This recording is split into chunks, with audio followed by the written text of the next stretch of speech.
বিএনপির চেয়ারপারসন জনাব তারেক রহমানকে সরকারি নিরাপত্তা এবং যে প্রোটোকল দেওয়া হচ্ছে সেটা নিয়ে দেখলাম জামায়াত ইসলামী এবং এনসিপির দিক থেকে অভিযোগ তোলা হচ্ছে এবং সেটার মাধ্যমে তারা প্রমাণ করতে চাইছেন নির্বাচনের লেভেল প্লেয়িং ফিল্ড নেই। আমরা খেয়াল করছি এই দুটো দলের নেতৃবৃন্দ ফর্মালি ইনফর্মালি নানান ফর্মে নির্বাচনের লেভেল প্লেয়িং ফিল্ড নেই। সরকার, নির্বাচন কমিশন সবাই বিএনপির প্রতি ঝুঁকে পড়েছে। এমনকি এই রকমও বক্তব্য কেউ কেউ দিচ্ছেন, ক্ষমতা তারা জনাব তারেক রহমানের হাতে দিয়ে চলে গেলেই হয়, নির্বাচনের প্রয়োজন নেই। আমরা একটা জিনিস খেয়াল করি, যে অভিযোগটা তোলা হচ্ছে জনাব তারেক রহমানের এই নিরাপত্তার প্রশ্নে বলছি, মানে তারা এমন একটা অভিযোগ এমন একটা দলের বিরুদ্ধে, এমন একটা ব্যক্তির বিরুদ্ধে করছেন যেটা আদতে তার জন্য ভীষণ ক্ষতিকর হয়ে উঠেছে।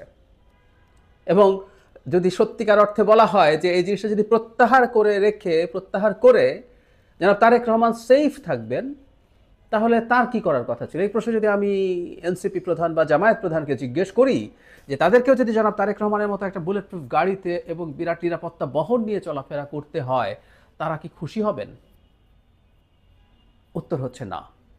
কেননা আমি আসছি, কিন্তু এটা আমি মানতে প্রস্তুত আছি, যে কোনো দল, বিশেষ করে প্রধান দলগুলোর মধ্যে কোনো কেউ যদি এই ধরনের নিরাপত্তার ঝুঁকিতে থাকেন, তার জন্য যদি নিরাপত্তা রাষ্ট্রীয় একই রকম দিতে হয়, সেটা দেওয়ার পক্ষে থাকবো আমি। কারণ এর মধ্যে আমরা দেখেছি নিরাপত্তার ঝুঁকি অনুযায়ী কেউ কেউ গানম্যান পেয়েছেন, কেউ কেউ অস্ত্র কিনেছেন, এক ধরনের শিথিল করা হয়েছে নিয়ম কানুন।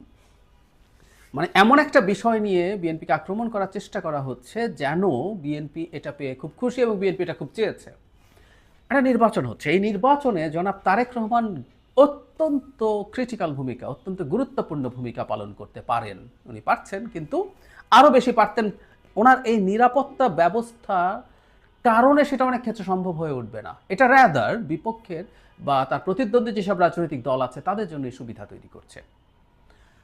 আমরা 2008-এর নির্বাচনের কথা যদি মনে করি, সেটা আংশিক বা বেশ খানিকটা স্টেজড একটা ইলেকশন ছিল, ম্যানিপুলেটেড ইলেকশন ছিল, কিন্তু শেষ মুহূর্তে রাজি হয়ে বিএনপি, বেগম খালেদা জিয়া বিশেষ করে, যেভাবে সারা দেশ চষে বেরিয়েছেন, দিন নেই রাত নেই, তিনি বড় বড় সমাবেশ তো করেছেনই, রাস্তায় যাওয়ার সময় প্রচুর পথসভা করেছেন, থেমেছেন, মানুষের সাথে কথা বলেছেন, একটা সাধারণ গাড়িতে চড়ে।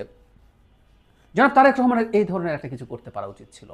কারণ তিনি 17 বছর দেশের বাইরে ছিলেন, দেশের সাথে খুবই কানেক্টেড ছিলেন। এই যুগে কানেক্টেড থাকা কোনো মেজর প্রবলেম না, কিন্তু তিনি তো দেশে ছিলেন না। এই প্রথমবার এতদিন পরে এসে এই নতুন তারেক রহমানের কথা ছিল তিনি দেশের আনাচে কানাচে ঘুরে বেড়াবেন, উনি মানুষের কাছে যাবেন, মানুষের সাথে কথা বলবেন সরাসরি, যার মধ্যে কোনো এই নিরাপত্তা জড়িত কোনো ঝুঁকি থাকবে না, সমানে মিশে যাবেন। হাতে খুব অল্প কিছু দিন সময় আছে, এটা 20 দিনও না, 18 দিন 19 দিনের মতো। এই 18-19 দিন উনি সারা দেশ চষে ফেলার কথা ছিল, কিন্তু উনি পেরে উঠছেন না, শুধুমাত্র তার এই নিরাপত্তা ঝুঁকিজনিত যে প্রোটোকল এবং নিরাপত্তা ব্যবস্থা তার জন্য দেয়া হয়েছে সেটা। সুতরাং তার ক্ষতি হলো, এবং তার ক্ষতি হচ্ছে যেটা তিনি চাইবেন না, চাইবার কোনো কারণ নেই, এমন একটা জিনিস নিয়ে পাওয়া নিয়ে, বা এটা পেতে বাধ্য হয়েছেন আমরা এইভাবে বলবো, বা সরকারও বাধ্য হয়েছে এরকম একটা কিছু ব্যবস্থা করতে, সেটা নিয়ে তার বিরুদ্ধে অভিযোগ তোলা হচ্ছে এবং নির্বাচনের লেভেল প্লেয়িং ফিল্ড নষ্ট হচ্ছে বলে বলা হচ্ছে। আবারও বলি, কারো প্রয়োজন থাকলে সেটা দেয়া হবে, কিন্তু এনসিপি এবং জামায়াতে ইসলামীর আরেকটু সেন্সিবল আচরণ করা দরকার, যে কোন জিনিসটা আদতে বিএনপিকে সুবিধা দিচ্ছে সেটা মনে করা, এবং সেটার কারণে লেভেল প্লেয়িং ফিল্ড নষ্ট হচ্ছে বলে আলাপ তোলা। আমি এইটুকু আবার বলে রাখি, জেনারেলি কোথাও যদি এই ধরনের ঝুঁকি তৈরি হয়, এই ধরনের পরিস্থিতি তৈরি হয়, সেটার বিরুদ্ধে আলাপ করা জরুরি, স্পেসিফিক তথ্য দেওয়ার মাধ্যমে।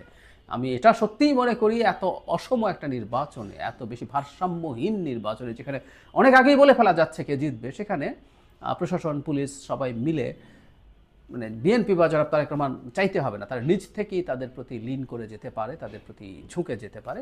সেটার ব্যাপারে এই দলগুলোর এবং জনগণের সতর্ক থাকা দরকার আছে।